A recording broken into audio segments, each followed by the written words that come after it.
medio dormido, achégase un turista norteamericano, falan entre eles, en determinada altura o turista pregunta: vostede en que traballa? Eu son pescador. Caramba, un traballo moi duro, traballará vostede moitas horas cada día, verdade? Sí, bastantes. Cantas horas traballa como media cada xornada? Eu botolle a pesca un par de horiñas ou 3. Que me di vostede que fai co resto do seu tempo? Eu acordo tarde, pesco un par de horas, xogo un tempiño cos meus fillos, durmo a siesta coa miña muller, saio no solpor a beber unhas cervexas cos amigos. Pero como é vostede así? Reaxe airadamente o turista norteamericano. Que quere dicir? Que por que non traballa máis? E para qué? Porque de traballar máis, nun par de anos tería un barco máis grande. E para qué? Mais adiante abriría unha factoría aquí nesta vila. E para qué? Coa pasaxe do tempo abriría delegacións nos Estados Unidos e en Europa. E para que? As accións da súa empresa cotizarían na bolsa. E para que? Sería vostede un home inmensamente rico. E para que?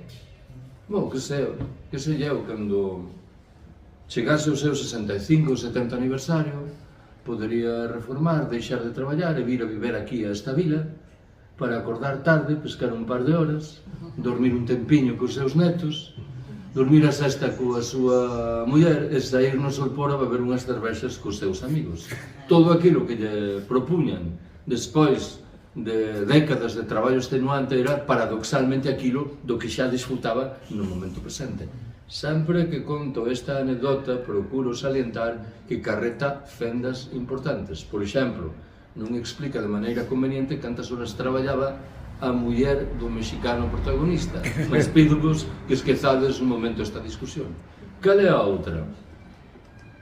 Os máis veteranos e veteranas lembraredes quen foi Rafael Azcona.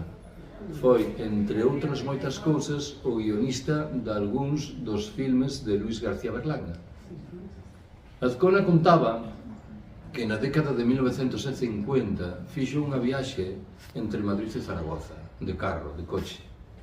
E supoño que para descansar detívose nunha vila, observou que había unha venta, entrou e pediu un café con leite. Observou que no balcón había unhas magdalenas, pediu unha delas e era a máis saborosa que probara na súa vida. Coñecedor de que uns amigos iban realizar a mesma viaxe, recomendoulles que procurasen a vila, a venda e probasen as magdalenas. E un tempo despois combina con eles e pregúntalles: encontrachedes a vila? Sí, era moi fácil. E a venda? Estaba aí moi visível. A que estaban boas as magdalenas? Non había magdalenas. Como que non había magdalenas? Preguntachedes por elas? Preguntamos e o camareiro, máis ben remiso a falar, díxonos: ya non las hacemos, las pedían mucho.